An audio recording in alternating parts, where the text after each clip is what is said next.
On the 16th of March, 2020, Wall Street's fear gauge, the VIX, closed at 82.69, the highest level in its entire history. Markets were in free fall, and a specific kind of fun was quietly making the fall worse, not because anyone panicked, but because a formula told them to. These funds target a level of volatility. When markets are calm, they add exposure. When markets turn wild, they must cut it, selling into the decline no matter what caused the decline. They do not ask whether stocks are cheap. They ask one question only: how much is the market moving? This is volatility targeting, and in the worst moments, it can turn an ordinary sell-off into an avalanche. Start with the promise these funds make to their investors. Deliver a steady, predictable amount of risk. Notice, not a steady return, a steady level of volatility. Say a fund targets 10% annualized volatility. That target is fixed. Bet the market's actual, realized volatility is not. Some months it runs near 5%. Some months near 40. So to keep its risk constant, the fund has to lean against the market. When realized volatility is low, say 10 divided by 5, the fund can hold twice its baseline exposure. When realized volatility jumps to 20, the fund must cut exposure to half. The rule is brutally simple. Exposure is proportional to target volatility divided by realized volatility. Volatility goes up,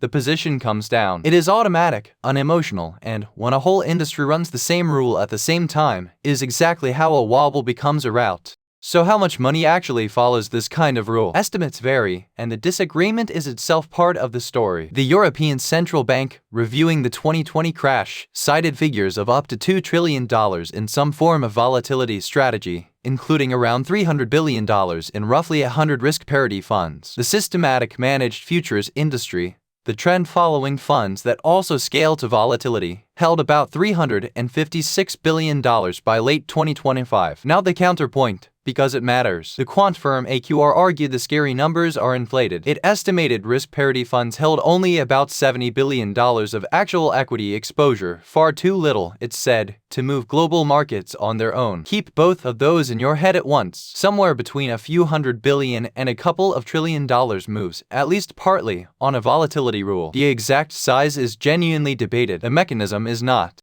Here is the mechanism that matters. One block at a time. Block 1. A shock hits and prices drop sharply. Block 2. A sharp drop is, by definition, a spike in realized volatility. The market just moved a lot in a short time. Block 3. Every volatility targeting fund now sees the same reading. Realized vol has jumped, so the formula says their exposure is suddenly too high. Block 4. They sell, not because they formed a view, but because the rule demands it. And now the twist that makes this dangerous. Their selling pushes prices down further, and a further drop is, once again, even more volatility, which tells the formula to sell even more. The output of the machine becomes its own input. Regulators have a word for this: procyclical. The European Central Bank and the Bank for International Settlements have both warned that this feedback loop reinforces selling pressure at exactly the moment markets are most fragile. And it does not stop with these funds. Their selling forces other leveraged players to cut risk too, because as volatility rises, so do the margins they must post. One mechanical seller trips the next. The loop does not care about value or news. It only registers that the market moved and that it moved partly because it moved.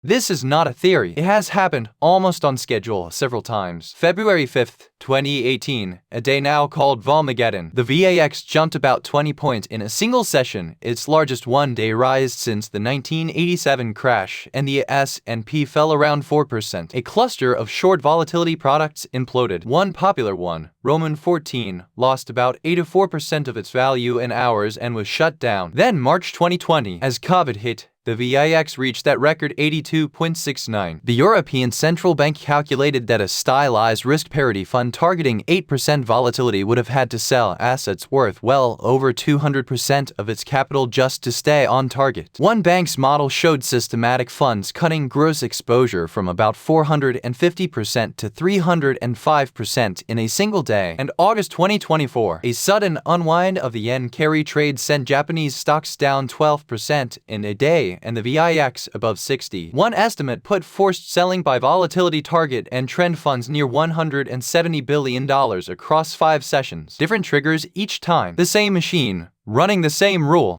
So here's the lens this gives you. When a market falls hard, there are two very different reasons it can keep falling. One is fundamental. People decide the future is worse and they sell because of what they believe. The other is mechanical. Funds sell because a formula measured higher volatility and demanded it, regardless of what anyone believes. On this screen, the two look identical, but they behave differently. Mechanical selling is price-insensitive and self-reinforcing on the way down, and crucially, it runs in reverse on the way up. As calm returns and realized volatility falls, the very same rule flips from selling to buying. In April 2026, as one fear faded, systematic funds were estimated to have bought around $86 billion of stock in a single week. So the takeaway is not a prediction. It is a question to carry with you. When the market lurches, ask whether it is people changing their minds or machines obeying a rule. One of those tends to pass, the other tends to snap back. If you want more of the machinery underneath the market, this is the channel for it.